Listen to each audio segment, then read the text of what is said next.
다니엘서 해석할 때 제가 주석서를 제가 한 6개 정도를 봐요. 근데 6개의 주석서 중에 딱딱 반반이 갈리는 게 네 번째 짐승이에요. 네 번째 짐승을 로마로 보는 사람이 있고 헬라로 보는 사람이 있어요. 왜냐하면 뒤에 11장, 여러분이 이제 잘 모르겠지만 안티파네스라고 하는 아주 악한 사람이 이스라엘 점령할 때 그 사람에게 초점을 둔다면 이게 헬라야 맞고요. 이게 전반적인 세계 역사 안에서 하나님께서 다니엘을 통해서 이 땅에 보여주실 소위 말해서 적그리스도 혹은 이 땅을 혼란하게 하는 사람에 대한 상징으로 본다면 저는 로마가 더 자연스럽게 보여요. 왜냐하면 열뿔이라는 단어와 거기에 나온 작은 뿔이 나와서 다른 세 뿔을 넘겨뜨리고 하는 단어들은 왕이 기본적으로 많은 걸 전제해야 돼요. 그렇죠? 로마의 왕은요, 제가 세다가 그만뒀어요. 예, 황제라고 불리운 사람만 세도 그런데 그 외의 왕이 너무나 많은 거예요. 그런데 실제로 여러분 셀루쿠스 왕조나 여러분 지도를 그리면 알렉산더가 죽은 이후에 두 나라로 나눠지면서 네 개로 실제로 나눠지죠. 여러분 원래 알렉산더가 어디 출신이죠? 마케도니아 출신입니다. 헬라 출신이 아니고 마케도니아라는 게 이 발칸반도 그죠 위쪽입니다. 그래서 이 헬라 쪽으로 내려와서 점령을 한 거예요. 그러다 보니까 원래 알렉산더가 살던 마케도니아 쪽하고 또 이쪽 여러분 이 위가 뭐죠? 소아시아 지역이죠. 터키 지역. 여기를 지배하는 사람이 따로따로 있고요. 이 시리아 지역을 소위 말해서 유프라테스나 티그리스강 이쪽을 지배했던 사람, 이 시리아부터 여기가 누구냐면 셀루쿠스 왕조예요. 여러분 셀루쿠스 왕조, 셀루시드 왕조 이렇게 우리가 단어가 조금씩 다릅니다만 그리고 여기 이집트를 다스렸던 그죠? 이집트와 이 지역 전체를 다스리고 처음에는 팔레스틴까지 다스렸던 322년에 알렉산더 대왕이 죽은 다음에 다스렸던 데를 누구라고 말하면 P 사운드가 묵음이라고 되면 프톨레미가 아니라 톨레미라고 말씀을 드렸죠. 어디는 프톨레미 왕조라고 나오고요. 근데 실제로는 톨레미 왕조 같은 경우는 열왕이 안 돼요. 프톨레미 왕조는 원래 톨레미가 7대. 재밌어요. 여기는 정말 쉬워요. 여러분 공부하실 때 톨레미 왕조는 톨레미 1세, 톨레미 2세, 톨레미 3세, 톨레미 4세, 톨레미 5세부터 7세까지 하고 끝나요. 그러나 뒤에 이름이 있긴 있지만 셀루쿠스도 그래요. 딱 두 사람 이름만 외우면 돼요. 셀루쿠스 1세, 안토니우스가 아니라 누구죠? 안티파네스 성이 뭐죠? 안티오쿠스 안티파네스죠. 그래서 셀루쿠스 1세부터 안티오쿠스 1세부터 4세까지 이 8명만 아시면 돼요. 여기 7명. 그죠? 이게 실제로는 여기가 164년에 안티오쿠스 4세가 실제로 안티파네스가 여러분 잘 아시겠지만 유대에서 마카비라고 하는 인물이 그죠? 이 안티오쿠스 4세에게 반발해서 딱 100년 동안 이스라엘 유다 나라를 딱 독립했던 적 있죠. 마카비아 상하서에 나오는 그 나라. 그 나라를 여러분 기억하시면 되고요. 그래서 이 나라를 봤을 때 저는 제가 이게 괜히 했다 싶은데 지금 끝까지는 갈게요. 저는 그래서 네 번째 짐승은 헬라로 보는 것보다 로마로 보는 게 더 맞다라고 생각을 한다는 거죠. 제가 이렇게 말하는 데는 여러 명의 이 수고하신 분들의 의견을 가지고 제가 그걸 읽고 여러분에게 말씀을 드리는 거예요. 그래서 아이고 목사님은 로마라 그러는데 어떤 사람은 헬라라고 얘기를 하던데 라고 말을 들을 수 있어요. 그죠? 왜냐하면 유명하신 신학자들 사이에서도 이견이 있는 부분이 있어요. 그런데 어디 신학도 안 하고 초등학교 나오셔서 게시마든 이단 이런 분들이 이거를 하나님이 보여주셨다 이런 거 믿지 마십시오. 제발 그런 거 이렇게 쫓아다니시는 분 여기는 없다고 믿지만 주변에 있으면 좀 알려주십시오. 100% 뻥이고요. 100% 거짓말입니다. 제가 요한계시록 책을 그분이 쓴 걸 다 봤는데요. 정말 세상에 정말 저는요 진짜 세상에 그렇게 무식한 책은 처음 봤습니다. 요즘 몇몇 유명한 이단들이 쓴 요한계시록은 제가 다 봤는데요. 조금만 알면 세상에서 그렇게 무식한 책이 없는데 10만 명 이상이 이단에 몰려 있다는 걸 보면 우리 청년부 친구들도 가 있는 애가 많아요. 저한테 문자 보내고 이메일 보내고 왜 그러는 걸까요? 대학원생들이 교수들이 성경을 몰라서 그렇죠. 너무 안타까운 거죠. 그죠? 나만 믿고 이렇게 막 구원받아도 상관없지만 성경을 좀 잘 알면 도와줄 수 있어요. 다니엘이 이 환상 가지고 막 7대 막 이런 거 뭐 7년 대환란 이런 거를 막 여기에 비유해서 막 때려 맞춰 받는 사람들을 여러분 정말 불쌍하게 생각하셔야 돼요. 긍휼한 마음으로 쳐다보셔야 돼요. 저희 조카는 얼마 전에 한번 이단이 막 이렇게 책장가 뭐 네, 나눠주는데 아주 막 차라리 저래 가 이렇게 소리 질렀대는데 난 그 여자가 그런 용기가 어디서 나오지 모르겠어요. 저도 조용히 피해가는데 이 무식함은 용감하다고요. 무식함은 용감합니다. 길에서 성경 주고 막 이런 사람들 진짜 정말 앉아서 얘기만 하면 자기의 무지함을 이렇게 막 토로하고 갈 텐데 우리가 잘 몰라서 그런 것 같고요. 자, 그러니까 제가 그래서 이렇게 설명드린 이유는요. 11장이 이 얘기예요. 남방의 왕이 올라와서 북방을 치고 이런 얘기 읽은 거 기억나세요? 북방의 왕이 남방에 내려갔는데 북방의 왕이 자기의 딸을 남방의 왕과 결혼시키고 그러나 성공하지 못했으나 뭐 남방의 왕이 북왕의 딸과 해서 2번 정략 결혼하죠. 다 이 얘기가 프톨레미 왕조하고 셀루쿠스하고 안티오쿠스 왕조 간의 정실 결혼 이야기고 이쪽이 다 알렉산더 대왕의 밑에 있던 사람들이 나눠 땅을 받은 거예요. 그러니까 이게 하나의 그죠? 잘 아는 사이끼리 이 팔레스틴 땅을 놓고 지배를 누가 하느냐. 이집트 쪽에 있는 프톨레미가 올라오면 팔레스틴을 지배하고 있었고 나중에 그 BC 200년경부터 이쪽이 세력이 커져서 내려가면서 팔레스틴을 지배했어요.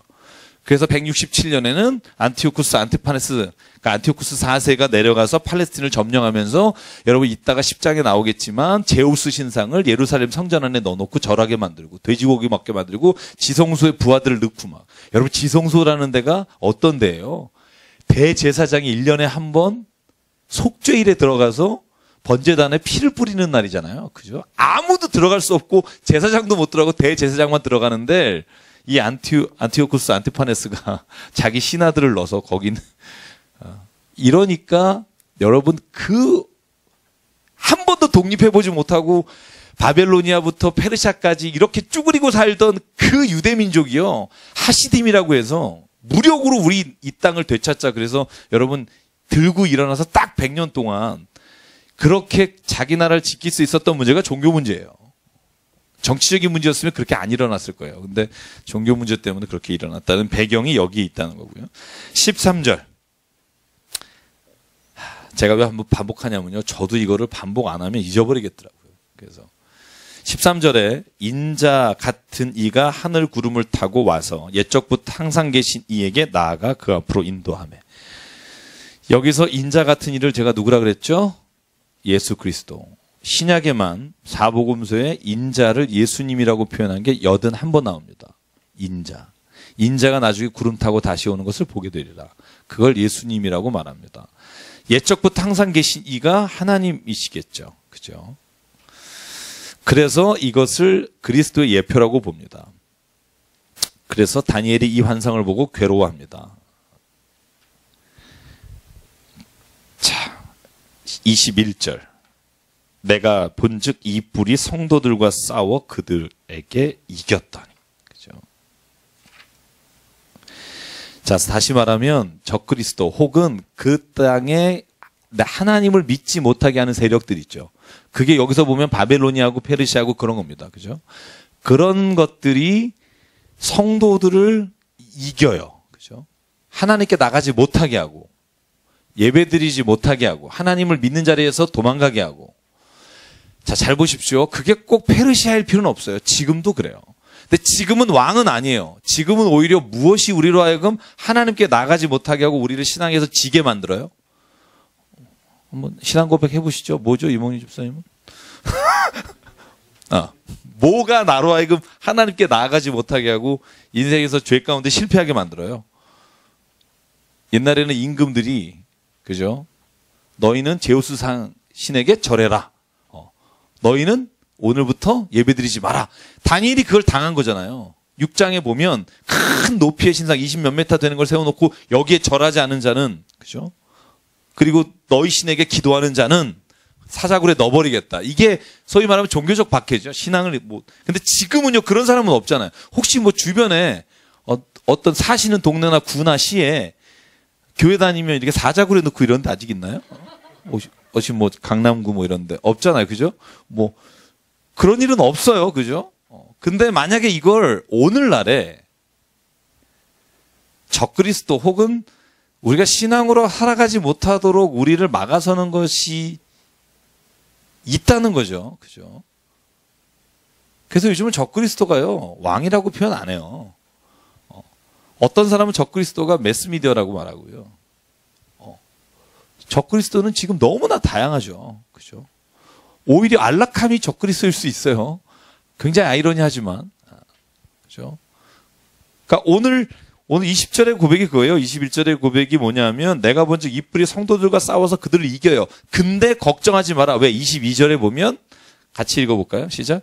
옛적부터 항상 계신 이가 와서 지극히 높으신 이의 성도들을 위하여 원한을 풀어주셨고 때가 이름에 성도들이 나라를 얻었더라. 그런데 진짜 걱정하지 마라. 항상 계셨던 그분 하나님께서 너희를 원한을 풀어주시고 성도들의 그 나라를 얻도록 해주실 거다. 그러니까 그것이 우리가 역사적으로 어떤 나라였고 무엇이냐보다 중요한 게 뭐냐면 하나님이 모든 그 악의 세력을 이기실 수 있는 분이시고 오늘도 우리를 위해서 그 일을 행하시는 분이십니다. 이걸 믿으라는 겁니다. 믿으십니까? 저는 믿습니다. 내가 하나님께 요청하기만 하면. 23절에 이렇게 말합니다. 넷째 짐승은 곧 땅의 넷째 나라다. 다니엘이 다 해석해줘요. 딴소리 하지 않게. 그죠? 넷째 나라인데 이는 다른 나라들과는 달리 온 천하를 삼키고 밟아 부스러뜨린다. 그 열불은 그 나라에서 일어나는 열왕이다. 다 해석해주죠. 이걸 엉뚱한 소리를 하는 사람을 보면 불쌍하게 여기셔야 됩니다. 그런데 그 후에 또 하나가 일어날 것이다. 그는 먼저 있던 자들과 다르고 또 새 왕을 복종시키실 거다. 그 앞에 있는 모든 나라도 복종시키는 만한 것이다. 그가 장차 지극히 높으신 이의 말로 대적하며 또 지극히 높으신 성도를 괴롭게 할 것이다. 또 때가 법률을 고치고자 할 것이며 성도들은 그의 손에 붙임받으여 한 때와 두 때와 반 때를 지내리라. 그러나 심판 시작되면 그의 권세는 빼앗기고 완전히 멸망할 것이다. 그리고는 뭐가 세워져요? 그의 나라는 영원한 나라이라. 모든 권세인이 다 그를 섬기며 복종하리라. 이 나라는 하나님이 세우시는 믿음의 나라가 그 모든 권세 있고 모든 하나님을 대적하는 나라를 멸망시킬 것이다. 여러분 이게요 소위 말해서 요한계시록에서 말하는 그거예요. 마지막에 하나님이 전쟁하셔서 승리케 하신다. 이걸 아마겟돈 전쟁이라고 해도 되고요. 종말에 있을 하나님이 하시는 일이라고 봐도 되고요. 결국 하나님은 세상이 악한 것이 승리하는 것 같으나 그러나 결국 하나님은 모든 것을 승리하시고 모든 것을 구원해 내실 것이다. 할렐루야. 그걸 믿으라는 거죠. 자, 25절 1차적인 해석은 이런 겁니다. 25절의 1차적인 해석은요. 또 하나 강력한 왕이 나와서 더 아주 험한 꼴을 할 것이다. 이 사람이 안티오쿠스 안티파네스라고 봐요. 역사적으로 보면. 그래서 줄줄이 여러분 그 10장에 이름이 계속해서 안티파네스 이름이 나오고요. 그러나 이걸 종말론적으로 보면 우리가 살아가는 세대에도 있을 것이고 앞으로 오는 세대에도 이런 사람이 있을 겁니다. 성도들을 괴롭히며 성도들을 하나님의 법과 하나님의 때로 하여금 멀어지게 하는 그런 사람들. 자, 이 3년 반으로 보죠. 우리가 한때, 두때, 세때 반, 한때, 두때, 반때. 그래서 영원한 나라 27절 그리고 28절 다니엘은 그것으로 인해 번민합니다. 왜냐하면 이 말을 듣고 지금 고난을 당할 것이라는 말은 있잖아요. 여전히. 앞으로 하나님이 이길 것이라는 말은 있지만 지금 고난을 당할 것이다라는 말을 들으니까 다니엘이 괴로울 수밖에 없죠. 넘어갈게요. 8장입니다.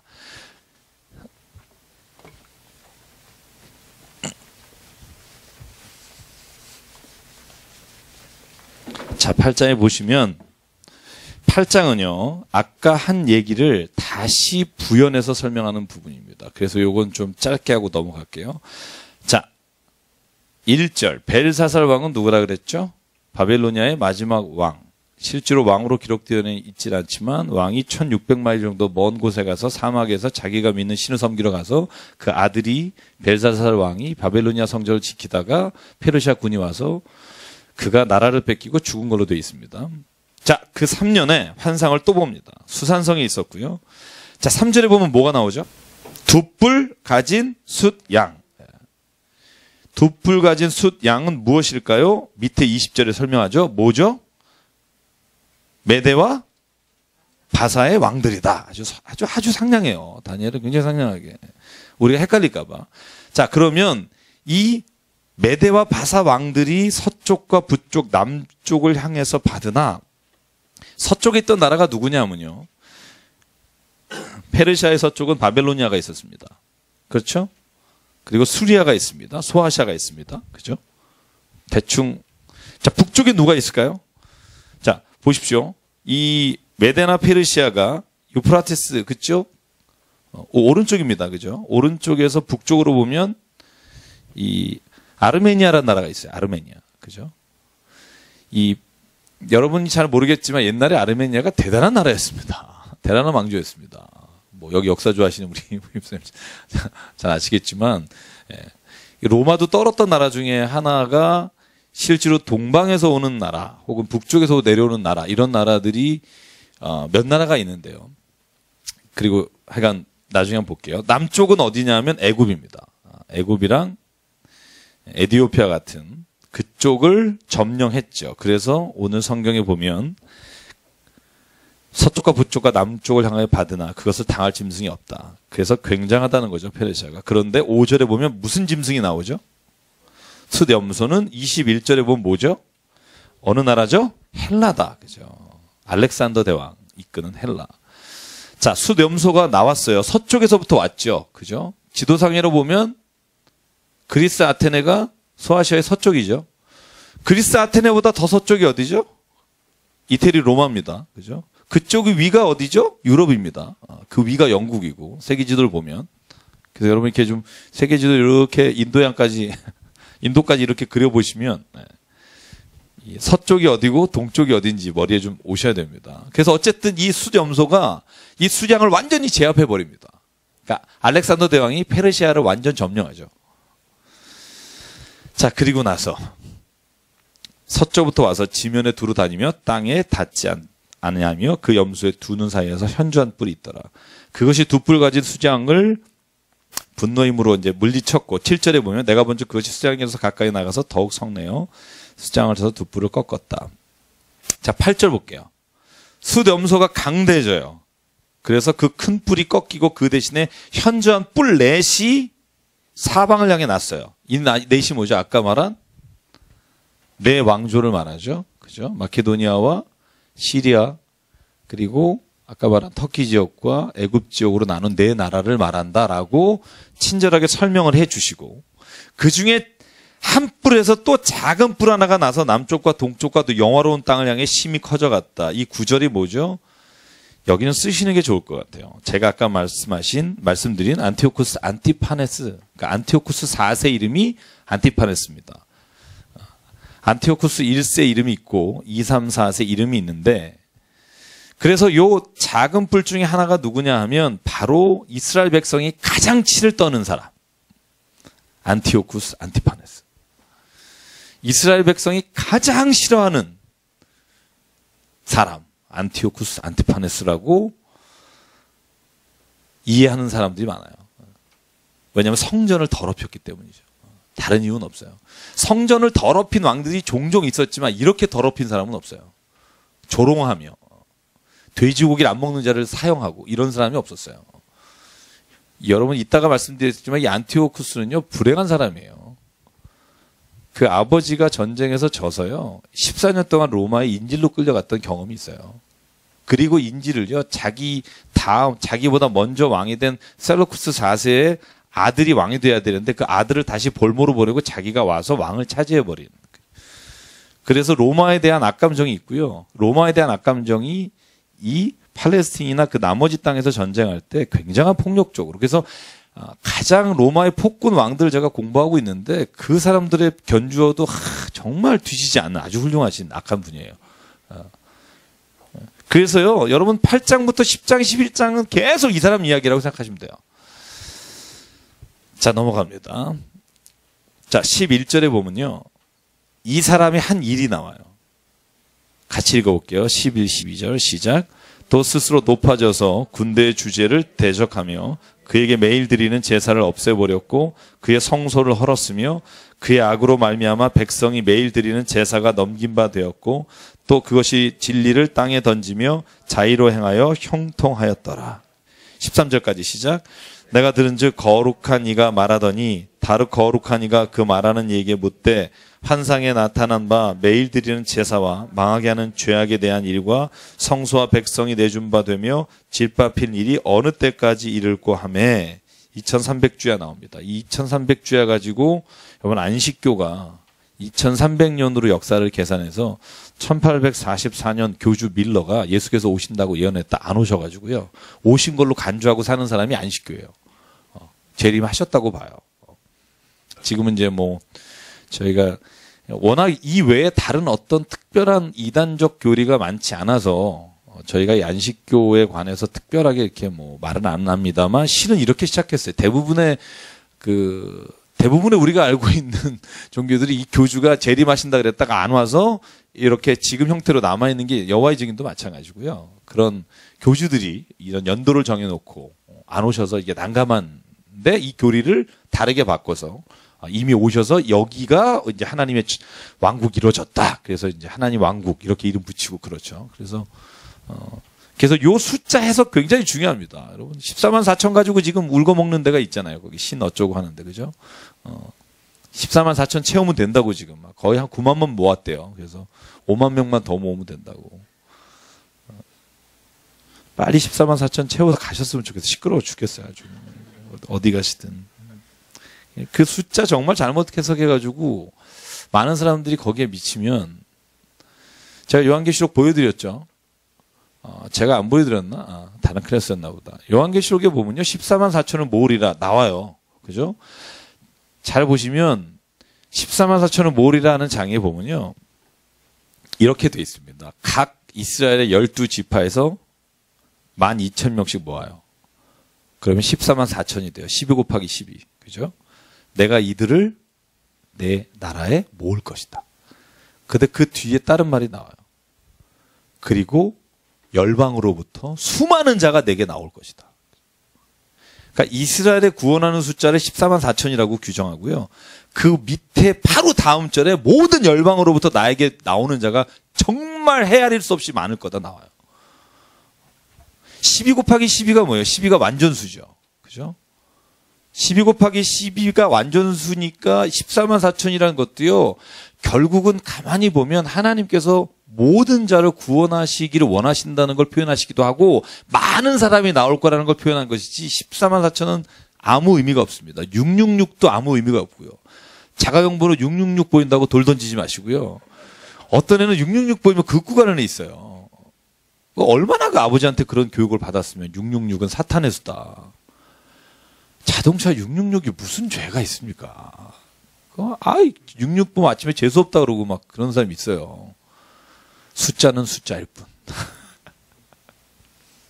666이 뭔가를 상징하는데 그게 뭔지를 알아야죠. 뭐예요? 666이 말하는 게. 불완전 숫자이기도 하고요. 그죠? 완전에서 하나가 모자른 숫자이기도 하고. 또 성경에 보면 666이라는 숫자는요. 여러 가지 해석이 가능합니다만 저는 가장 합리적이고 가장 괜찮은 해석 중에 하나가 뭐냐면 네로라는 황제의 이름을 히브리어로 하면 666이라고 된다고 제 친구 목사님이 얘기를 하더라고요. 히브리어를 전공한 교수님이. 그래서 저는 그게 가장 합리적인 거고 그 당시에는 그 666이라는 표를 보임으로 인해서 그 당시에 박해받는 그리스도인들 향해서 이 왕을 조심해라. 이 왕이 진짜 악한 왕이다라고 말하는 것이고 동시에 우리가 세상을 살아가면서 우리로 하여금 하나님으로부터 멀어지게 하는 많은 것들에 대한 상징이죠. 그죠? 여러분 아파트 4층 없잖아요. F라고 돼 있지. 그죠? 제가 근데요. 딱 한 군데 갔더니 4자 써 있는 아파트를 봤어요. 요즘은 써놓은 데가 많이 생기더라고요. 그죠? 이제는 그 숫자가 별 의미가 없는 거죠. 그죠? 13이라는 숫자 되게 무섭잖아요. 그죠? 13일의 금요일. 막 우리나라는 안 무섭지만 이 외국 유럽 같은 데나 미국은 이거 아직도 굉장히 별로 안 좋아하는 숫자입니다. 왜 13인 줄 아시죠? 왜 13인 줄 아세요? 왜 13일일까요? 모르세요? 예수님 식탁에서 최후의 만찬할 때 13번째가 가룟 유다라고 봐요. 예수님까지 포함해서. 그래서 13번째 가룟 유다를 상징하는 13이 굉장히 나쁜 저주의 숫자라고 봐요. 그게 가장 정설로 봐요. 여러 가지가 있습니다만 저는 그걸 정설로 봐요. 마찬가지로 중국은 팔자 좋아하죠. 팔자면 환장을 합니다. 여러분 요번에 새로 짓는 건물 중간 층수 없애고 마지막을 88층으로 맞췄잖아요. 그런 거 아세요? 지금도 그렇게 좋아합니다. 그래서 제가 여러분 신약 가르칠 때 말씀드렸죠. 마태복음에 나오는 팔복이 원래 팔복이 아니에요. 9개예요. 근데 중국 성경을 번역하면서 8개의 복이 가장 좋은 복이라 8개로 돼 있어요. 그런데 거기 blessed who가 9개예요. 그러나 이미 우리가 팔복이 익숙한데 굳이 뭐 구복 이럴 필요는 없잖아요. 그죠? 그리고 의에 줄이고 목마른 이 두 가지가 거의 겹치는 게 있어요. 그래서 이 누가 번역하느냐에 따라 숫자도 달라지는 거 아시죠? 그죠? 너무 좋은 4를 그러면 우리가 번역할 때 그렇게 안 하겠죠? 너무 좋은 7을 뭐 이렇게 하겠죠. 그죠? 실제로 그래서 이 번역하는 과정에도 우리가 그죠? 문화가 거기에 숨쉬어 있다는 걸 볼 수 있고요. 제가 왜 이 말씀을 드리냐 하면 이 안티오코스 안티파네스에 대한 이야기를 이 성경에서 계속 반복하면서 강조하는 게 뭐냐 하면 이 사람이 성전을 더럽혔고 그리고 이 성전을 더럽힌 것으로 인해 이스라엘 백성이 다니엘이 예언한 바에 의하면 하나님이 이를 살아있는 적그리스도라고 볼 수 있을 정도의 사람으로 다니엘은 상징하고 있는 거예요.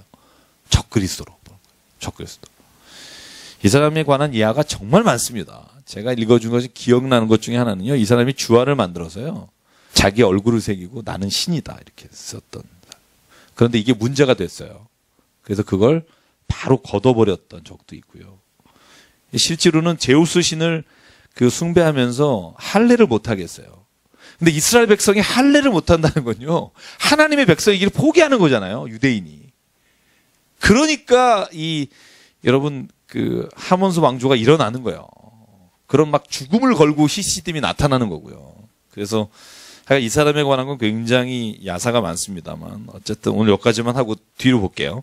자, 그래서 이 8장은요. 다시 한번 이 안티오코스 안티파네스가 어떤 인물인지에 대한 이야기를 쭉 합니다.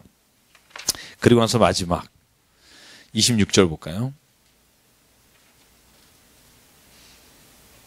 자, 23절도 지금 이거 안티오코스 안티파네스로 보는 것이 일단 가장 그 당시에 좋은 해석이고요. 마지막 26, 27 같이 읽을게요. 시작. 이미 말한 바 주야에 대한 환상은 확실하니 너는 그 환상을 간직하라. 이는 여러 날 후의 일임이라 하더라. 이에 나 다니엘이 지쳐서 여러 날 앓다가 왕의 일을 보았느니라. 내가 환상으로 말미암아 놀랐고 그 뜻을 깨닫는 사람도 없었느니라. 자, 이걸 기억하셔야 됩니다. 다니엘이 환상을 본 시점은 언제냐 하면 바빌로니아의 끝자락과 페르시아의 시작입니다. 그죠? 그래서 지금 예언을 듣던 당시의 왕들의 이름이 적혀 있죠. 벨사살 3년, 그죠? 그 다음에 다리오 원년, 그죠? 그래서 실제로 다니엘이 환상을 봤다고 기록하는 시기는요, 한 580년경이 훨씬 먼저죠. 그러니까 잡혀간 게 605년으로 봐요, BC. 그리고 나서 이 다리오 왕은 우리가 다리오 왕까지는 아니럴 거라고 봐요. 다리오라는 다른 인물을 창조하는 경우도 있는데 어쨌든 최소한 185년 정도? 마지막에 봤을 환상을 83세로 보는 게 가장 지금 건전한 해석이라고 저는 보는데요. 그러니까 85년을 환상을 봤고요. 그 정도 나이까지. 그런데 환상을 본 시점은 지금 헬라까지 가도 200년 뒤에요. 200년 뒤의 일을 얘기하는 거예요. 그리고 로마까지 가면 300년 뒤고. 그죠? 그래서 여러분, 우리가 이 시점들 잘 알아야 돼요. 그래서 소위 이제, 다니엘의 이 환상을 본 시점을 헬라 시대로 보는 사람도 있어요. 근데 제가 그것까지 여러분에게 막 이렇게 하면 너무 굉장히 긴 시간이 필요해서 제가 요 얘기까지만 할게요. 뭐냐 하면 저는 요 성경이 기록된 대로 믿자는 거예요. 믿어야 한다는 거죠. 믿어야 한다는. 그러니까 다니엘이 본 환상의 시점이 미래에 올 이야기에 대한 다니엘이 본 것이라고 저는 믿어요.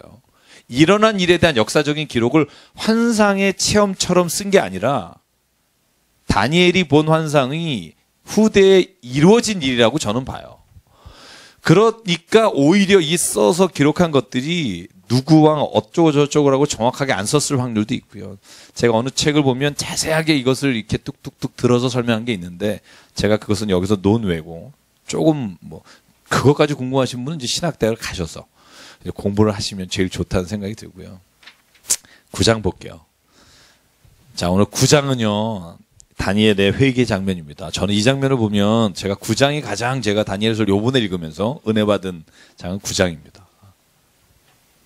왜냐하면 이렇게 다 얘기했어요. 이스라엘 백성이 뭘 잘못했고 어떤 일을 했고 하나님께서 어떤 민족을 통해서 이스라엘 백성을 괴롭히시고 그런데 다니엘은요. 이 환상의 중간에 하나님 앞에 이렇게 외칩니다. 자, 메대 족속 아하스웨로의 아들 다리오가 갈대아 나라 왕으로 세움을 받던 첫 해. 자, 여러분 보시면은요. 다니엘은 지금 하나님의 말씀을 깨닫고 하나님 앞에 회개합니다. 자, 3절 볼까요? 같이 읽을게요. 시작.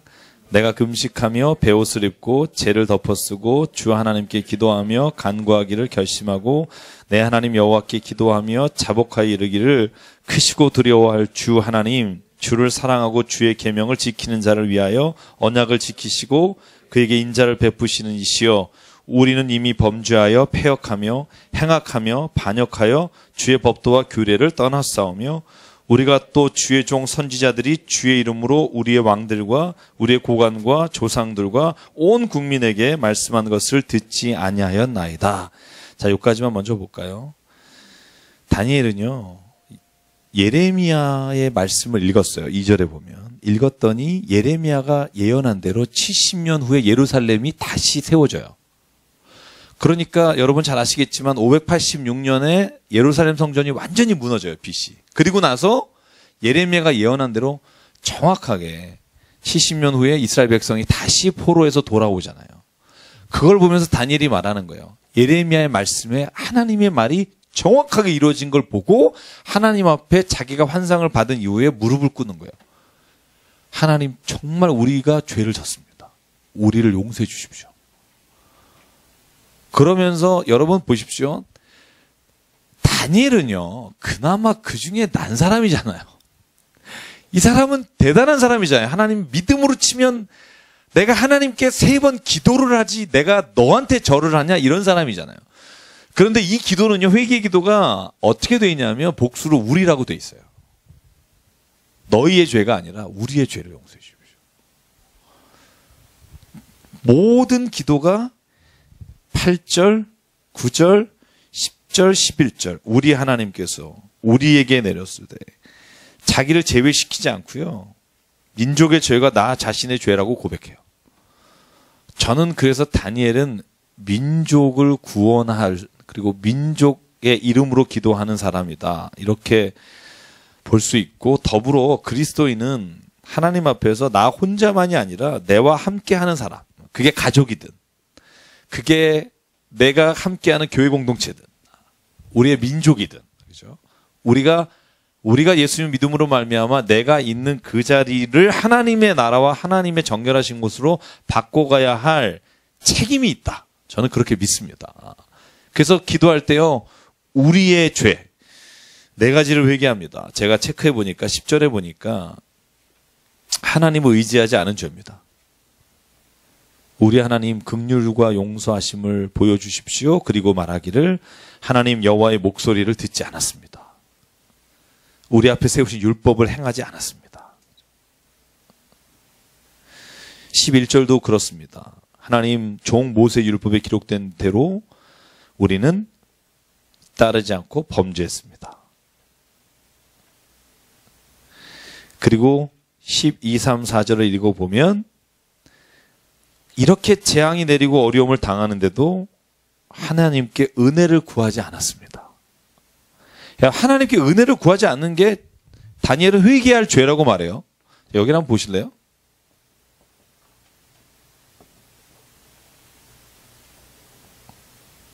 제가 이 얘기는 제가 말씀을 읽다가 깊이 생각한 것 중에 하나예요. 그러니까 은혜를 구하지 않는 게 죄다. 그죠? 이건 말은 이런 거예요. 어려움을 당했어요. 당했어. 그러면서 이렇게 생각하는 사람이 있어요. 저도 그러고요. 내가 당할 짓 해서 싸다. 당할 거 당하고 지나가자.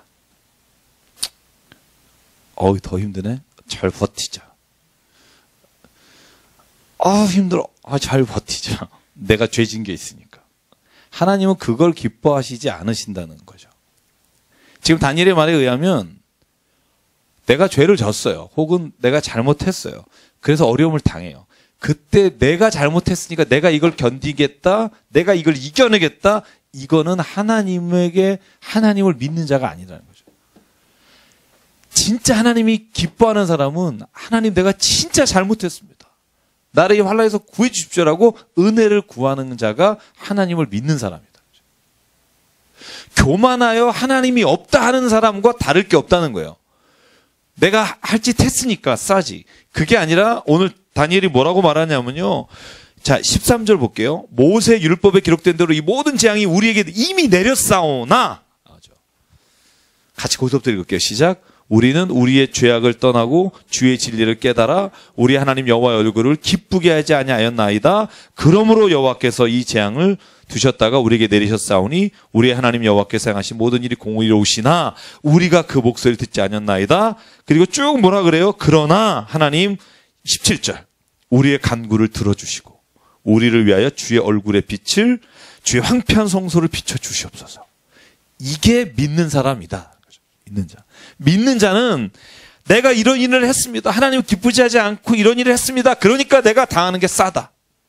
견디자. 견뎌내야 한다. 그러지 않고 다니엘은 뭐라고 말해요? 주여 그런 것 내가 아오나 지금 주의 종의 기도와 간구를 들어주시고 주의 얼굴의 빛을 나에게 비춰주시옵소서. 하나님이 뭘 기뻐하실까요? 전자요 후자요? 후자를 기뻐하십니다. 왜? 부모도 그렇잖아요. 자식이 뭐 잘못했어요. 그죠? 잘못해서 이미 사람들에게 손가락질 당했어요. 그리고 더 힘들어져요. 삶이. 그때 이제 제가 제 이름을 부르기 제일 좋겠죠. 누군가가 부모님이 기쳐라. 많이 힘들지. 그때 됐어요. 내가 한 일 내가 책임져야죠. 그 자식이 이뻐 보일까요? 독립심 강하다. 우리 아들이야. 한 번은 좋겠어요. 그래요. 근데 계속 어머니 신경 쓰지 마십시오. 연락 안 하겠죠, 그냥. 계속 신경 쓰지 말라 그러면 그 부모의 마음이 기쁘지 않을 거라고 봐요, 저는. 그래서 다니엘이 오늘 여기에서 회개하면서 부르짖는 것 중에 저는 가장 제게 은혜가 된 게 뭐냐면 내가 만약에 그 상태에 있다는 걸 발견하고 이것이 내게 당연한 거라고 생각되고 이것을 감내할 수 있지만 그러나 그때 오히려 하나님을 바라보면서 하나님 내가 당신을 부릅니다. 나를 좀 구원해 주십시오. 나를 좀 이 죄악에서부터 건져내 주시고 내가 당하는 이 환난으로부터 나를 하나님께서 지켜주십시오. 그것을 하나님이 기뻐하신다는 거예요. 왜냐하면 하나님의 사랑하시는 자녀이기 때문에. 그래서 기도하는 거죠. 하나님을 내 뜻대로 움직이기 위해서 기도하는 게 아니라 내가 하나님을 나의 아버지라고 믿기 때문에 기도하는 거죠. 내가 기도했지만 구원해 주시고 안 해주시는 건 누구 마음이에요? 하나님 마음이에요. 그렇죠? 안 구해줬다고 삐져서 또 다른 종교 찾아가시는 분 어쩔 수 없죠. 그러나 그 모든 일을 이루시는 분이 하나님이심을 믿고 고백하는 것 자체는 우리에게 신앙에서 가장 필요한 일입니다. 16절 볼까요? 같이 한번 읽을게요. 시작. 18, 19 시작. 나의 하나님이여 귀를 기울여 들으시며 눈을 떠서 우리의 황폐한 상황과 주의 이름으로 일컫는 정을 보십시옵소. 우리가 주 앞에 간과 없는 것은 우리의 공의를 의지하여 하는 것이 아니요 주의 큰 긍휼을 의지하여 함이니이다. 주여 들으소서, 주여 용서하소서, 주여 귀를 기울이시고 행하소서, 지체하지 마옵소서. 나의 하나님이여 주 자신을 위하여 하시옵소서. 이는 주의 성과 주의 백성이 주의 이름으로 일컫는 바 됨이니이다. 아멘. 이게 다니엘의 기도입니다. 저희도 이런 기도가 있기를 원합니다. 제 삶에서 이런 어려움이 있을 때나 하나님께 간구하는 일이 일어나기를 원하고요. 성경 다니엘서 중에 가장 어려운 본문이 이제 24절부터 시작되는 겁니다. 자, 이제 71에, 아까 말한 71에, 70 곱하기 7. 이것이 이제 다니엘을 통해서 주신 환상인데, 일단 먼저 읽을게요. 그리고 너무 깊게는 안 가겠습니다. 자, 23절부터 27절까지 같이 읽을게요. 시작. 곧 내가 기도를 시작할 즈음에 명령이 내렸으므로 이제 내게 알리려 왔느니라. 너는 크게 은총을 입은 자라. 그런즉 너는 이 일을 생각하고 그 환상을 깨달을지니라. 내 백성과 내 거룩한 성을 위하여 71회를 기한으로 정하였나니 허물이 그치며 죄가 끝나며 죄악이 용서되며 영원한 의가 드러나며 환상과 예언이 응하며 또 지극히 거룩한 이가 기름 부음을 받으리라. 그러므로 너는 깨달아 알지니라. 예루살렘을 중건하라는 영이 날 때부터 기름 부음을 받은 자 곧 왕이 일어나기까지 7이레와 62이레가 지나갈 것이요 그 곤란한 동안에 성이 중건되어 광장과 거리가 세워질 것이며 62이레 후에 기름을 받은 자가 끊어져 없어질 것이며 장차 한 왕의 백성이 와서 그 성읍과 성소를 무너뜨리려거니와 그의 마지막은 홍수에 휩쓸림 같이 것이며 또 끝까지 전쟁이 있으리니 황폐할 것이 작정되었느니라. 그가 장차 많은 사람들과 더불어 한 이레 동안의 언약을 굳게 맺고 그가 그 이레의 절반에 제사와 예물을 금지할 것이며 또 포악하여 가증한 것이 날개를 의지하여 설 것이며 또 이미 정한 종말까지 진노가 황폐하게 하는 자에게 쏟아지리라 하였느니라 하니라. 아멘. 자, 이게 무슨 말인지 감은 잡히세요? 이런 자, 힌트되는 말이 있는 것 같아요. 그죠? 여기서 힌트되는 말이 뭘까요? 제가 두 단어를 한번 볼게요. 첫 번째는요, 25절에 예루살렘이 모하리라는 날, 중건하리라는 영이 날 때부터. 자, 예루살렘이 증건된 때가 언제죠? 다시 지워진 때가? BC 516년으로 봐요. 그죠? 538년에 1차 포로에서 돌아왔어요. 스룹바벨이 이끌고 왔고. 그리고 나서 성전을 세우기 시작하다가 사마리아 사람들과 도리아 사람들이 반대로 15년을 멈춰요. 그죠? 그리고 나서 5년 만에 완공합니다. 그래서 516년에 제2차 성전이 완공됐다고 봐요. 그리고 나서 에스라가 두 번째 2차 포로 귀환을 하게 됩니다. 그죠? 그게 458년. 3차가 느헤미야가 여러분 잘 아시겠지만 성경에 보면 다시 왕의 시중 드는 자였다가 술관원장이었다가 오죠. 마지막 그 3차. 그게 BC 444년입니다. 그래서 3차에 걸쳐서 일단 우리가 포로가 귀환했다고 봐요. 갈 때는 3차다 4차다 말이 있지만 저는 갈 때도 3차라고 말씀드렸고요. 그래서 이렇게 3번 끌려가고 3번 끌려와요. 크게. 그죠? 그래서 그 예루살렘 성전이 중건된 시기부터 시작해서 그 다음에 힌트되는 단어가 뭐가 있죠? 여러분 보시면 이런 단어가 있습니다. 성이 중건되어 광장과 거리가 세워질 것이며 62일의 후에 기름 부은 자가 끊어지고 성읍과 성소를 무너뜨릴 것이다. 그죠? 또 무너지죠. 언제 무너지죠? 자, 티투스 장군이 로마 군대를 이끌고 오죠. 예루살렘에. 그죠? AD 70년입니다. 그래서 감람산 쪽으로 해서 쳐들어옵니다. 8월 26일입니다. 그래서 예루살렘 선이 완전히 무너지죠. 그 무너지기 전에 예수께서 성전을 바라보며 저게 무너질 거라고 눈물을 흘리셨잖아요. 그죠? 그래서 요 시기를 가장 요 예언과 맞춰서 예루살렘 성전이 또 무너질 것에 대한 예표로 보는 것이 저는 가장 성경의 단어나 단락을 볼 때 좋은 해석인 것 같고요. 그러면 딱 이게 내가 말씀드린 490년이냐 어느 시점으로 잡느냐에 따라 달라요. 성전을 처음 졌을 때부터 할 거냐, 진 다음부터 할 거냐. 그죠? 그리고 여기 한 왕이 와서, 그죠? 26절 보실래요? 한 왕의 백성이 와서 그 백성을 무너뜨리다. 이걸 티토스 장군으로 보는 거고요. 마지막에 황폐하게 되는데 27절에 보면 한 이래 동안 이래 절반의 제사와 예물을 금지할 것이다. 이거를 또 어떤 분은요, 안티파네스가 성전에서 제사를 못 드리게 하는 것을 해석하는 사람이 있어요. 그러면 이게 490년이 아니고요, 490주라고 보는 사람도 있어요.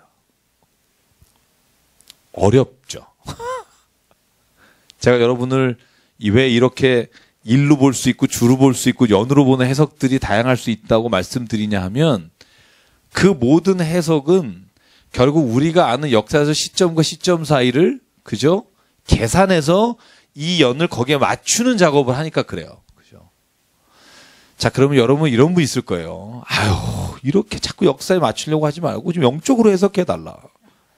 확, 뭐, 이단들 잘하시는 거 있죠. 확 기도하는데 환상이 열리면서 이날을 보여주셨다. 이러면서, 자, 이 열불은 유럽 10나라다. 13개가 아니야. 자세히 보면 10개야. 그럼 이제, 이러죠. 그러니까 영적으로 확 통했다고 하면 사람은요, 거기에 이렇게 자기의 마음을 뺏기는 경우가 있어요. 그죠? 그래서 성경이 말해요. 미혹한 영이라고 그래요. 여러분, 그것도 영적인 건데요. 사람을 미혹하는 영이 있어요. 반드시 있습니다. 나도 모르게 내가 미친 짓 할 때 있지 않으세요? 어머머, 내가 왜 그랬지? 미쳤나 봐. 이런 경우 없으세요? 없는 척 하기는. 내가 해놓고 내가 왜 그랬지? 이런 경우 있잖아요. 그죠? 홈쇼핑, 누르고, 내가 왜 눌렀지? 뭐 이런, 없으세요? 많죠? 네. 그러니까 사람이요, 우리가 말씀도요, 내가 한번 미혹의 영이 빠지면, 우리 여러분 요한 1, 2, 3서나 유다서에 그 말이 굉장히 많이 나와요. 미혹하는 영이 와서 너희를 미혹하게 될 거다. 요한계시록에도 그 말이 나오고요. 그래서 제가 이 성경 말씀을 왜 이렇게 푸냐면, 가장 좋은 해석은요, 연도를 정확히 490년을 맞추는 게 아니라, 지금 이 말의 의도가 뭐냐 하면, 예루살렘의 성전이 무너진 이후에 우리가 다시 포로기에 돌아와서 성전을 세웠고, 그 성전 재건한 것이 다시 또 무너지는 한 왕이 나타나서 그 일이 일어날 것이고, 또 하나님이 그것을 또 왕을 세우셔서 세우신 일이 일어날 것이고, 이 반복되는 역사 가운데 더 중요한 게 있다는 거예요. 결국은 보십시오. 이미 정한 종말까지 진노가 황폐하게 하는 자에게 쏟아질 것이다가 이 말하는 핵심이에요. 마지막 절이에요. 같이 한번 읽어볼게요. 시작. 그가 장차 많은 사람들과 더불어 한 이래 동안의 언약을 굳게 맺고 그가 그 일의 절반의 제사와 예물을 금지할 것이며 또 포악하여 가증한 날이 날개를 의지하여 설 것이며 또 이미 정한 종말까지 진노가 황폐하게 하는 자에게 쏟아지리라 하였느니라 하니라. 7년 대환난날이 있을 거다. 그죠? 이것이 7년인지 연수가 어떻게 될지 모르나 믿는 자들이 어려움을 당하고 고난을 당하고 힘든 일이 올 것이나 그러나 그것이 끝이 아니다. 결국 종말이 되면 하나님이 그 모든 것을 황폐케 하시는 날이 올 것이다. 제가 지난주 설교할 때 기억하시는 분 있으신지 모르겠습니다만 제가 수요일이었나요? 설교할 때였나? 제가 이런 말씀 드렸어요. 그리스도인이란 세상이 지금 불공평하다고 사람들이 말하고 세상은 그러니까 기회가 있을 때 착복해야 되고 기회가 있을 때 이기적으로 돈을 모아야 되고 다른 사람을 배려하기보다는 네가 벌 수 있을 때 어떻게든지 아까찬지 다른 사람을 무너뜨리고 네가 해라고 말할 때 내가 그리스도인이라면 아니다. 이 땅에는 그래도 하나님께서 주신 선한 마음과 하나님이 주신 공정한 것과 하나님이 주신 이 땅에서의 하나님의 공의로움이 있다. 나는 그걸 믿는다. 그러게 지금 내 삶에서 나는 하나님 앞에서 내가 죄된 일들을 행하지 않고 하나님의 공의로우심이 나를 통해 일어날 것이라고 나는 믿고 행할 것이다. 세상이 악하다고 말할 때 하나님의 선하심이 이길 거라고 믿는 사람, 저는 그런 사람이 그리스도인이라고 믿습니다. 저는 다니엘이 말하는 게 그런 거라고 봐요. 환상도 보고 여러 나라의 징조도 말하고 어떤 왕이 황폐하게 할 것이고 예루살렘족이 망할 수 있다. 그런데 모든 마지막 단락은 뭐라 하면 그런데 기억해라. 하나님은 그 모든 것들을 부수시고 종말에 하나님이 승리하실 것이다. 이것을 우리가 묵시록이라고 해요. 마지막 날에 하나님께서 모든 것을 깨치시고 승리하실 것이다. 그래서 기독교를 우리가 직선적 역사관을 가진 종말론을 가졌다고 말해요. 또 돌고 도니까 견디십시오가 아니라 하나님은 반드시 이 어둠의 모든 것을 뚫고 들어오셔서 빛으로 승리하실 것입니다. 빛으로 이 땅에 오십니다. 저는 다니엘이 말하는 게 그 일이라고 생각해요. 그래서 여러분 이제 10장, 11, 12장을 해야 되는데요. 할게요. 10분 안에 끝내겠습니다. 제가 아까 좀 얘기했기 때문에. 자, 10장부터 빨리 넘어갈 텐데요. 자, 고레스 3년입니다. 그러니까 연도는 지금 왔다 갔다 하죠. 그죠? 연도는 제가 지난주에 말씀드렸습니다. 너무 시간적 순차적으로 보지 말라고 그랬죠. 자, 히데겔 강가에서 지금 환상을 또 보는 겁니다. 이 마지막 환상입니다. 12장까지 종말 사건인데요. 고레스 왕부터 에피파네스까지 이야기를 쭉 써놓은 거예요. 자, 여러분 제가 지금은 얘기하면 어느 정도 눈에 들어오실 거예요. 보시죠. 네. 11절, 19절 하나님께서 다니엘에게 나타나셔서 이렇게 말합니다. 뭐라고 부르시죠? 큰 뭘 받은? 은총을 받은 사람 다니엘아. 19절은 뭐라고 말하죠? 큰 은총을 받은 사람이여 두려워하지 말라. 자, 보세요. 다니엘이 환상 봤어요. 환상을 보니까 지금 막 완전히 7년 대환란 막 이런 곤란이 오는 것이 보여요. 그러니까 두려워요. 근데 하나님이 나타나서 말해요. 주 은총을 입은 자요. 이런 노래가 있죠. 그죠? 내가 평안하라. 이걸 가지고 만드는 게 있어요. 이렇게 말하는 거예요. 주 은총을 입은 자요. 두려워하지 말라. 네가 본 그 환란이 오는 것이 사실이지만 그러나 하나님은 말하시는 거죠. 너에게는 대적할 군주 하나가 있는데 13절과 21절 미가엘이 와서 나를 도와주고 미가엘이 그들을 대항할 것이고 미가엘이 그들을 승리할 것이다.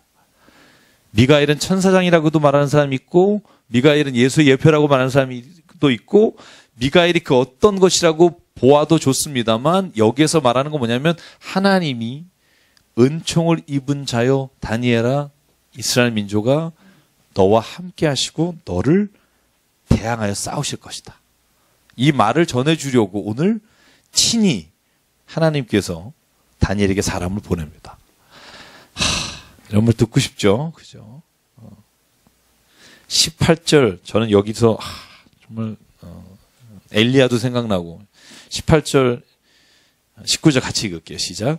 또 사람의 모양 같은 것 하나가 나를 만지며 나를 강건하게 하여 이르되 큰 은총을 받은 사람이요 두려워하지 말라 평안하라 강건하라 강건하라 그가 이같이 내게 말하매 내가 곧 힘이 나서 이르되 내 주께서 나를 강건하게 하셨사오니 말씀하옵소서. 그랬더니 말하는 게 뭐예요? 바사군주와 싸울 것이다. 페르시아와도 싸울 것이고 네가 모든 앞에 나온 나라와 싸울 것이다. 그러나 21절 오직 내가 먼저 진리의 글로 기록된 것으로 너에게 보일 것이다.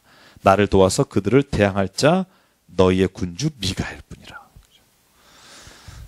걱정하지 말라는 겁니다. 그래서요 기독교는요 하나님을 처음 만나면 두렵습니다. 그잖아요. 죄진 게 많아서. 그죠? 저만 그런 것 같이 그러지 마시고. 근데 두려움이 변하여 뭐가 되죠? 내 노래 되었고 전날의 한숨보다 내 기쁨 되었네. 그러니까 실제로 하나님을 만나면 내가 진짜 연약하고 죄악 많은 존재라는 걸 깨닫지만 그러나 그렇게 하나님을 만난 이후에 하나님은 꼭 뭘 보여주시냐면 그럼에도 불구하고 하나님은 우리에게 사랑의 하나님이시고 평안을 주시는 분이라는 걸 꼭 깨닫게 하시는 자리까지 가야 그게 진짜 신앙의 길이죠. 두려운 하나님으로 평생 사는 사람이 있어요. 그건 하나님이 진짜 원하지 않는 거고요. 그런 하나님이 진짜 좋은 사람이라고 그러고 두려워하지 않는 사람이 있어요. 이 사람도 교만한 사람이고요. 그래서요, 저는 라이놀드 니버라는 사람이 말한 건데 참 좋아하는 말이 하나 있습니다. 이 신앙이란요, 이 정말 절대적인 비극하고 절대적인 낙관이 이렇게 공존하는 거예요. 그래서 절대적인 비극, 인간이 정말 선함이 없기 때문에 이 땅은 정의라고 하는 도구로 우리가 하나님의 그 말씀을 따라 다스려야 될 때가 있지만, 그러나 우리가 아주 낙관적으로 사람이 선하고 이런 점이 있기 때문에 이 땅을요, 우리가 사랑이라는 것으로 덮을 수도 있고, 그죠? 저는 그래서 그 신앙의 체험에 있어서 이 두 가지가 늘 우리 안에 공존하게 되고, 이것이 성경에 나오는 모든 사람들의 고백이라고 봐요. 베드로도 그랬고, 누가복음 5장 예수를 만나자마자 나는 죄인입니다, 나를 떠나소서 두려워하는 모습 나오고요. 부활한 예수를 발견하고 여자들이 제일 먼저 한 게 뭐예요? 두려워하여 떠는데, 그때 천사가 하는 아주 레파토리 똑같은 얘기 있어요. 뭐죠? 여인이요 평안하라. 그죠? 무덤을 보고 무서워하는 제자들에게 예수께서 나타나서 뭐라고 그래요? 그들이 모여있을 때 제자들에게 평안하라. 그죠? 아주 그 생뚱맞은 도마가 찔러부르고 할 때 평안하라. 그죠? 저는 그 두 가지가 공존하는 게요, 저는 이 신앙이라고 보고 11장이요. 자, 이제 5분 안에 제가 갑니다. 자, 실은요, 제가 이 11장 하나를 제가 해온 게 이만큼이에요. 11장 하나를 제가 서브 노트한 것만 이만큼인데, 이걸 여러분에게 다 전달할 필요가 없고요. 제가 지금 아까 말씀드린 맥락에서 제가 짧게 가도 될 것 같아서 지금 그냥 집중해서 볼게요. 2절 볼게요. 2절에 바사에서 새 왕이 일어난다고 되어 있습니다. 자, 바사 왕, 페르시아 왕. 제가 이름 얘기 드렸는데 기억 안 나실 거고요. 정리할게요. 고레스 왕 다음에 누구죠? 캄비세스 2세입니다. 고레스의 아버지가 캄비세스 1세고요. 그 다음에 캄비세스 1세가 7년 5개월 다스린 다음에 죽어요. 그리고 나서 왕이 누구냐 하면 여러분 잘 아는 다리우스 왕입니다. 다리오 왕. 다리오가 죽고 난 다음에 그 다음에 성경에는 아하수에로라고 돼 있고요. 그죠? 우리 역사에 보면 크세르크세스라고 돼 있어요. 그 다음에 다섯 번째 큰 왕이 누구냐 하면 아레타크세르크세스. 우리가 하면 아닥사스라. 그죠? 우리가 요 5명만 일단 알고 있고요. 실제로요, 다리오 3세라고 해서 페르시아가 멸망할 때 다리오 3세 때 멸망하는데, 이 왕이 실제로 아닥사스다가 죽은 이후에는요, 4명인가 5명의 왕이 있는데 거의 아무것도 못하다 그냥 망해요. 알렉산더한테. 그냥 망해요.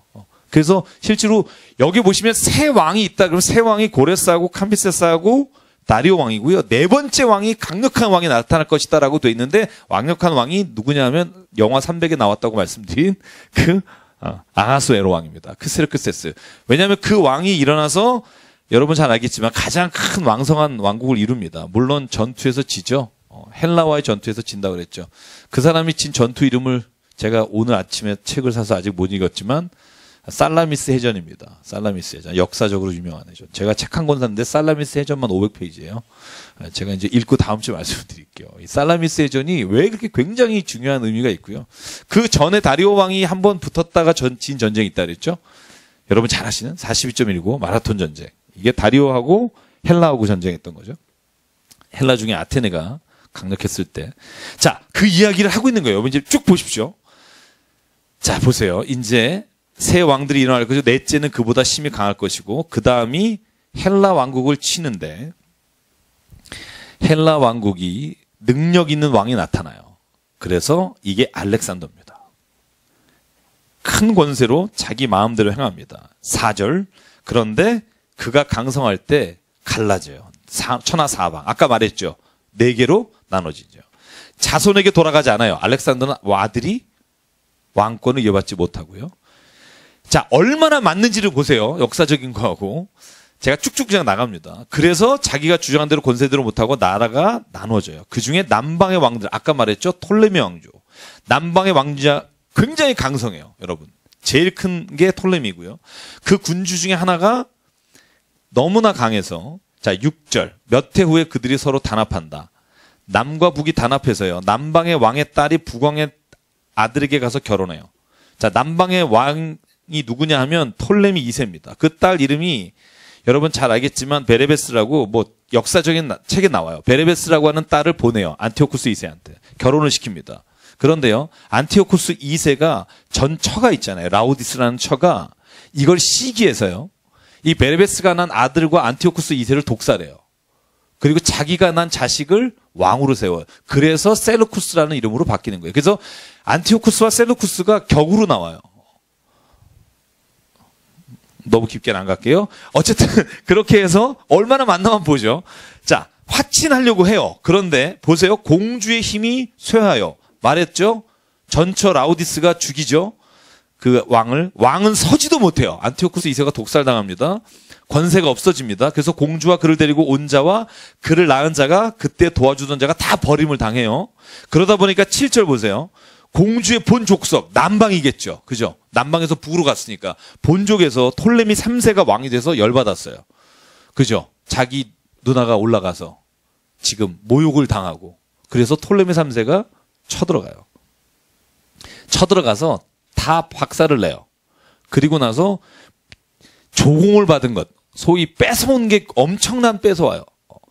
우상 2,500개, 달란트, 금달란트 4,000달란트인가. 여러분 어마어마한 겁니다. 한 달란트만 해도 한 나라 조공인데 다 뺏어와요. 자, 보시죠. 8절. 그 신들의 부어온 우상들, 그죠? 그 다음에 그릇들을 다 노력하여 애굽으로 가져가죠. 자, 몇 해 동안은 그가 북방 왕을 치지 아니었어요. 이제 사이가 좋아지나 했어요. 그런데 북방 왕이 남방 왕이 돌아간 다음에 그 아들들이 전쟁을 준비하고 있어요. 자, 누구겠어요? 안티오쿠스 3세나, 그죠? 안티오쿠스 3세가 그래서 제1차 애굽을 치러갑니다. 자, 제가 이렇게 얘기를 하면 이 단락단락마다 40절까지 다 연결이 돼요. 그러나 제가 이렇게 하면 여러분이 기억도 안 나실 거고, 제가 그 시간도 없고, 제가 뭘 말씀드리냐면 이 이야기들이 한 단어 하나를 제가 이렇게 어떤 분의 주석과 역사책을 비교해 보니까 야, 어떻게 이렇게까지 정확한 기록을 할 수 있을까? 저는 굉장히 좀 놀랐고요. 그래서 10절 맞아 보면 그래요. 그 아들들이 전쟁을 치릅니다. 그래서 심히 많은 분들을 데리고 와서 남방을 칩니다. 남방은 크게 놓아요. 북방왕과 싸웁니다. 자, 이 12절. 그래서 큰 무리를 사로잡은 후에 그의 마음이 스스로 높아져 수만 명을 엎드렸답니다. 그 세력이 더하지 못합니다. 그래서 톨레미 4세가 죽습니다. 안티오쿠스 3세 때. 여러분 뭐 정확하게는 모르셔도 되고요. 그래서 톨레미 4세가 이제 전쟁에 이기다가 톨레미 4세가 죽고 난 다음에 그 아들이 4살이에요. 그러니까 안티오쿠스 3세가 다시 쳐들어와서 애굽을 2차 침입해서 또 쑥대밭을 만들고 그때부터 팔레스틴, 아까 이스라엘의 점령, 지배령이 톨레미에서 셀루쿠스로 넘어가요. 그러면서 거기에서 나온 애가, 여기서 얘기하려고 뭐냐면 거기에서 나온 애가 누구냐면 안티오쿠스 4세, 그 아들. 자, 그래서 보니까 북방왕은 돌아갔지만 다시 군대를 전부 다 많이 데리고 또 와요. 14절. 그때 여러 사람이 일어나 남방왕을 칩니다. 여러분 여기에서 도와준 왕들이 있습니다. 주변에. 마케도니아 사람도 와서 남방을 치고요. 애굽을. 15절. 북방왕은 와서 토성을 쌓고 견고한 군대를 합니다. 16절. 정말 그를 당할 사람이 없습니다. 17절. 그가 결심하고 전국의 힘을 다 할 때 화친하려고 여자의 딸을 또 그에게 보내요. 자, 여기만 얘기할게요. 여러분 안티오쿠스 3세가요. 이제는 밑에를 다 점령해서 이걸 싹 먹으려고 자기의 딸을 아까 말한 4살짜리에서 좀 큰 톨레미 5세하고 결혼을 시켜요. 아까는 남쪽에서 부로 갔죠. 지금 북쪽에서 남으로 왔죠. 그 결혼시킨 여자가 누구냐 하면 클레오파트라 1세입니다. 우리가 아는 클레오파트라, 시저하고 안토니우스하고 이렇게 사귀어가지고 결국은 애굽을 멸망시킨 그 여자는 클레오파트라 몇 세예요? 7세예요. 클레오파트라 1세가 정략적으로 안티오쿠스가 보냈어요. 보냈는데 이 여자가 톨레미 5세랑 결혼하고 나서 아빠를 등져요. 그리고 여기서 스스로 여왕이 돼요. 그래서 아빠하고 싸워요. 그때부터 이 클레오파트라는 여자가요. 대를 이어서 굉장한. 원래 여러분 아시겠지만 클레오파트라 7세 그 여인이 마지막 이집트의 여왕입니다. 마지막 왕입니다. 그리고 나서 이집트는 그 역사에서 이제 빛을 못 발하는데요. 그래서 이 클레오파트라가 톨레미 5세하고 했다는 이야기를 여기 17절에 보면 정확하게 말해요. 여자의 딸을 그에게 주어 그의 나라를 망하게 하려고 했는데 못 이루어요. 무익하게 돼요. 왜냐하면 클레오파트라가 등을 지게 되죠. 그 후에 그가 그의 얼굴을 바닷가로 돌립니다. 그래서 안티오쿠스 3세가요. 바다에 있는 두로나 시돈을 공격합니다. 페니키아 쪽을. 우리 지도에 보면 안티옥 위쪽에 있는 거. 자, 재미없으니까 넘어갈게요. 19절 얼굴을 돌려 땅을 하는데 20절 이때부터 로마군이 나옵니다. 그래서 로마군이 개입을 해서 결국 안티오쿠스 3세가 져서 포로로 잡혀가서 14년 있다가 돌아와요. 그래서 21절에 나오는 사람 한 사람이 있어요. 누구예요? 자, 거기만 읽을게요. 시작. 또 그의 왕위를 이을 자는 한 비천한 사람이라 나라의 영광을 그에게 주지 아니할 것이나 그가 평안할 때를 타서 속임수로 그 나라를 얻을 것이며 아까 말씀드린 안티오쿠스 4세입니다. 이름이 안티파네스. 이가 세도쿠스 4세를 그죠? 그 아들을 다시 로마로 보내고 자기가 그 왕자리를 뺐습니다. 자, 그 이야기가 쭉 전개돼요.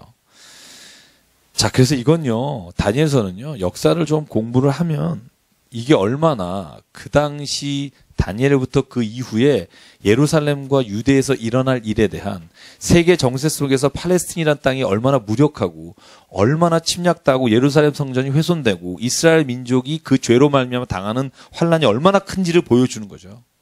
그리고 나서 결론적으로 말하는 게 그거죠. 그러나 이 모든 환란이 우리의 죄로 인해 왔으며 우리가 회개치 않음으로 됐지만 그러나 하나님은 마지막에 이 모든 것을 멸망시키고 이기실 것이다. 요한계시록도 그거예요. 요한계시록도요.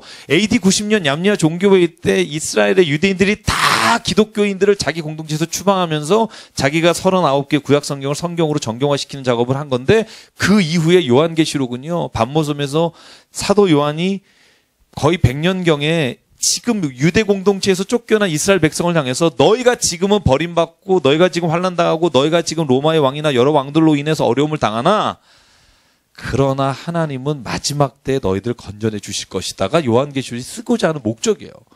목적이 뭐냐 하면 지금의 보이는 눈에 보이는 환란이 너희 인생의 끝이 아니다. 하나님은 너를 지켜주실 것이다. 이 얘기를 하기 위해서 숫자를 도용하기도 하고 그 당시에 그들을 억압하는 왕을 어떤 비밀스러운 언어로도 말하기도 하고 그래서 결론이 뭐냐 하면 하나님 능하신 이가 너희를 구원하실 것이다. 자, 더하면 이제 여러분 화가 날지도 모르기 때문에 여기까지 하겠습니다. 그래서 12장 다음 주에 하면서 호세아를 넘어가도록 하겠습니다. 호세아서부터는요 소아 예언서인데요. 거의 호세아하고 스가랴 정도만 길게 아마 한 2번 정도 하고 나머지는 한 번에 하나씩 나갑니다. 그러면 한 3개월 올해까지는 구약이 끝납니다. 호세아서만 해도 여러분 잘 알겠지만 14장까지 있는데요. 다니엘서보다 짧습니다. 장은 짧죠. 장은 많지만 그 부피는 3분의 2도 안 돼요. 그래서 다니엘이 대예언서 쪽으로 들어가는 거죠. 호세아가 장은 많지만 짧으니까 소예언서에 들어가는 거고요. 대예언서와 소예언서가 아주 큰 예언자가 쓴 게 아니라 그랬죠. 기냐 짧으냐 가지고 한 거니까. 그래서 연도가 다 달라요. 잘 보시면 다니엘은요. 연도가 제가 말씀드린 538년경 이전 이후로 적혀지지만 호세아는요 750년, BC 750년에서 BC 725년 사이예요. 그러니까 북이스라엘에서 예언할 때 북이스라엘의 여호보암 2세가 통치하던 때 남유다의 왕이 3-4번 바뀌죠. 여로보암 2세가 굉장히 길게 다스립니다. 그러니까 그때 이야기입니다. 다시 앞으로 돌아가요. 그렇죠? 심지어는 뒤에 800년대 얘기가 소위서에 또 하나요. 그래서 연대들로 나눈 게 아니고요. 그래서 요즘 왜 통으로 읽는 성경 공부라든가 이런 건 다 연대별로 성경을 다시 이렇게 짜집기를 해서 그걸 다시 시편하고 연결해서 막 이렇게 한 책도 있어요. 아주 뭐 굉장히 좋은 시도긴 한데 정신이 하나도 없더라고요. 그래서 일단 있는 대로 보면서 여러분이 그렇게 연도를 좀 머리에 두시면 읽으실 때 도움이 되지 않을까 싶고요. 오늘 5분 늦어서 죄송합니다. 수고하셨고요. 잠깐 기도하겠습니다.